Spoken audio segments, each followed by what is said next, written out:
Today is a great day in the USA. Suck it, conservatives, simply because the Supreme Court today ruled same-sex marriage, homosexuality, is now legal nationwide. So all you conservatives out there who think that being gay is a disease and is spreading around America and other people are becoming gay from other gays, this is probably your time right now to actually leave the United States and get away from the gay disease because, you know, you yourself don't want to become gay. But another reason today is a great day is because I got accepted in the Star Wars Battlefront pre-alpha beta, and words cannot express my absolute excitement that the game's going to be available July 1st. So if you haven't pre-ordered Star Wars Battlefront yet, I would highly recommend you do so. That is, of course, if you even care about Star Wars Battlefront. If you don't know me already, I'm kind of a sucker for anything Star Wars. So screw July 4th, I'm going to be playing Star Wars Battlefront for the next week. So if you don't see a video from me, you'll know why. Also, in funny,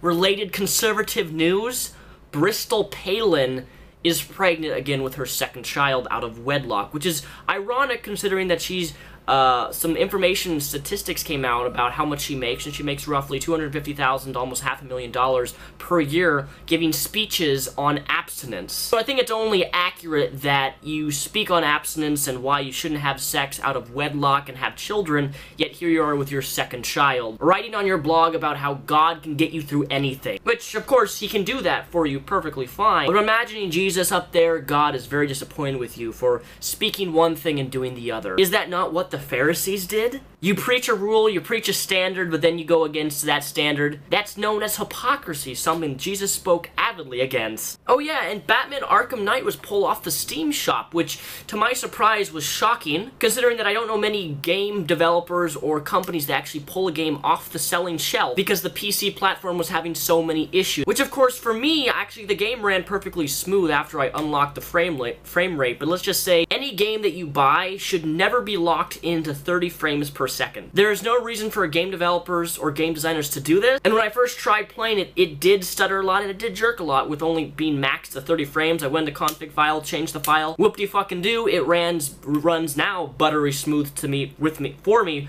right now. But I do realize that a lot of other people are having a lot of issues, stuttering, a lot of texture problems, but for me, the game is running still silky smooth, unlocking that config file, which, by the way, if you are a game developer, game publisher, whatever you are, and you are making a game, and when you preload the game on Steam, preload it on PSN, whatever you're playing it on. You preload a game, you launch the game, and then that game tells you that you have to download a 700 megabyte patch. Why even give us the option to preload a game when the patch, for whatever reason, in that preload is not put in the game itself? That's one of the biggest things that I'm so furious about game developers, is that they release these games, you preload the game 2 days in advance, you launch the game, and they have a gigantic patch upon the launch, which makes it another 30 to an hour wait time in order to play the game. Why do you do this? Secondly, what's even worse is if the patch doesn't actually fix any of the problems in the game itself with that first huge patch, why patch it upon launch when the things aren't fixed to begin with? Why not just wait a few more days,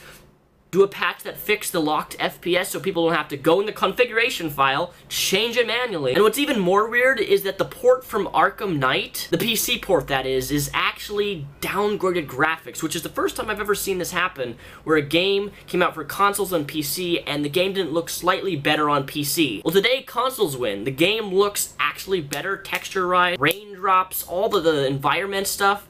Console-wise, there's a link down below. You can click that link. You can see the comparison shots of the PC on max settings versus the console.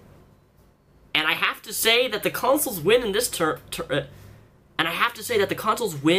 comparison graphically and visually, which is quite sad because it kind of puts us PC enthusiasts, master race, kind of like a snail.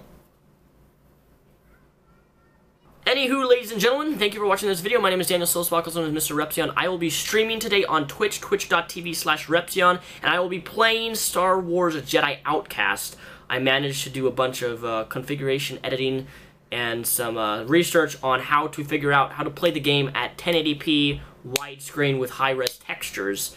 So if you like Star Wars, check out my stream today, twitch.tv/Repzion. I'll be streaming roughly about probably 1 p.m. Pacific Standard Time. You figure out the time zones if you're someplace else in the world.